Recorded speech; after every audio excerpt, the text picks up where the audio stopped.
আধার voter card থাকলেই তিনি ভারতীয়? প্রশ্ন বিচারপতি দেবাংশু বসাকের। অনুপ্রবেশকারী অনেক বাংলাদেশি নাগরিকের জাল আধার ভোটার রেশন কার্ড রয়েছে। কেউ কেউ নিজেকে এদেশের নাগরিক প্রমাণ করতে আয়করও দেন। মন্তব্য মাননীয় বিচারপতি। কি হলো আদালতে? আমাদের প্রতিনিধি সৌভিক মজুমদার রয়েছেন। সৌভিক, কোন পরিপ্রেক্ষিতে মাননীয় বিচারপতির এই মন্তব্য? আর দেখো, প্রায় 1 বছর আগে বর্ধমান থেকে অনুপ্রবেশকারী হিসেবে চিহ্নিত করে একজন দম্পতিকে পুলিশের তরফ থেকে গ্রেফতার করা হয় এবং তারা জামিনের আবেদন নিয়ে কলকাতা হাইকোর্টের দ্বারস্থ হন। এবং এখন এই জাল পাসপোর্ট চক্রের আবহে এই মামলা কিন্তু অত্যন্ত গুরুত্বপূর্ণ এবং তার সঙ্গে মাননীয় বিচারপতির যে পর্যবেক্ষণ সেটাও কিন্তু অত্যন্ত গুরুত্বপূর্ণ। তার বক্তব্য হলো, অর্থাৎ মাননীয় বিচারপতির বক্তব্য হলো যে আধার কার্ড এবং ভোটার কার্ড থাকলেই তিনি ভারতবর্ষের নাগরিক, এটা কি করে প্রমাণ হয়।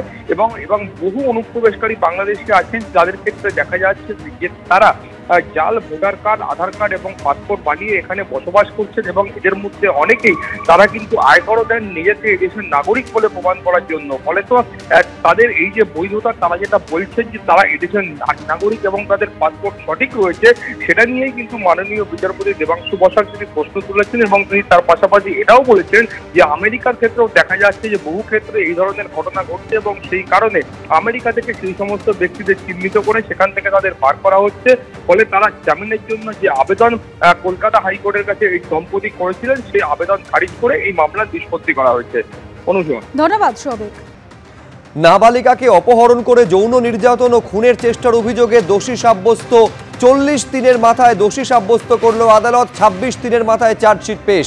এই ঘটনায় আপনারা জানেন যে অন্ডাল থেকে গ্রেফতার করা হয় একজনকে, পক্সো ধারায় মামলা দায়ের করে পুলিশ, আর তারপর 40 দিনের মাথায় দোষী সাব্যস্ত করল নগর দায়রা আদালত। আবির দত্ত আমাদের প্রতিনিধি আরো বিস্তারিত এই নিয়ে বলতে পারবেন। আবির, এমনই নির্দেশ আজকে দিয়েছে নগর দায়রা আদালত এবং 40 দিনের মাথায় কিন্তু দোষী সাব্যস্ত করা হলো সেই অভিযুক্তকে।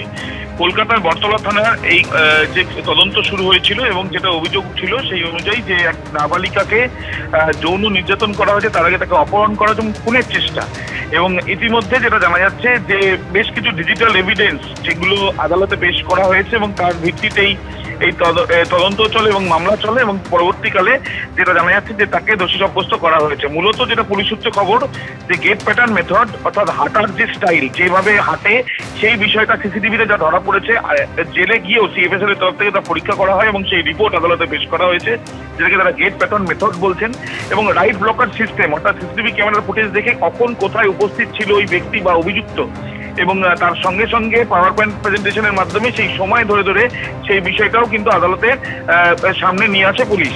এবং তার সঙ্গে সঙ্গে একটি মোবাইল ভিডিও, সেখানেও কিন্তু দেখা যায় ওই অভিযুক্তকে, যদিও দূর থেকে দেখা যায়, সেই বিষয়টাও এই তদন্তের আওতার মধ্যেও আনা হয়েছিল। ইতিমধ্যে 24 জনের সাক্ষী নেওয়া হয়েছে এবং আজকে দোষী সাব্যস্ত করা হয়েছে ওই ব্যক্তিকে, অর্থাৎ ওই অভিযুক্তকে। আগামীকাল দুপুর 1:30 নাগাদ সাজা ঘোষণা, এমনটাই জানা যাচ্ছে।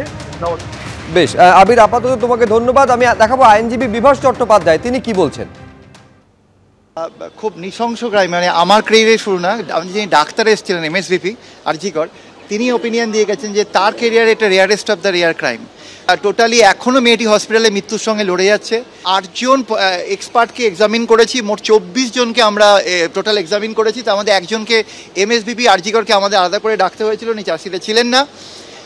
এখানে আমাদের এই 8 জন এক্সপার্টের মধ্যে আমরা সেন্ট্রাল গভর্নমেন্টের এজেন্সির হেল্প নিয়েছি, অর্থাৎ এফএসএল। সে একটা অদ্ভুত জিনিস ছিল এই মামলায়, সেটা হচ্ছে ছেলেটির, আসামির হাঁটার স্টাইলটা ছিল এত অদ্ভুত যে সেটা আমাদের একটা ইউনিক গেট প্যাটার্ন হিসেবে এই মামলায় কাজ করেছে। ফুটেজ প্রচুর ছিল, সেই ফুটেজগুলো আমরা এক্সিবিট করেছি, যার জন্য আমাদের মোট আমরা 7ই জানুয়ারি মামলা শুরু হয়, আজকে জাজমেন্ট হলো, অর্থাৎ ঠিক 40 দিন সময় লাগলো এই ট্রায়ালটা কমপ্লিট হতে।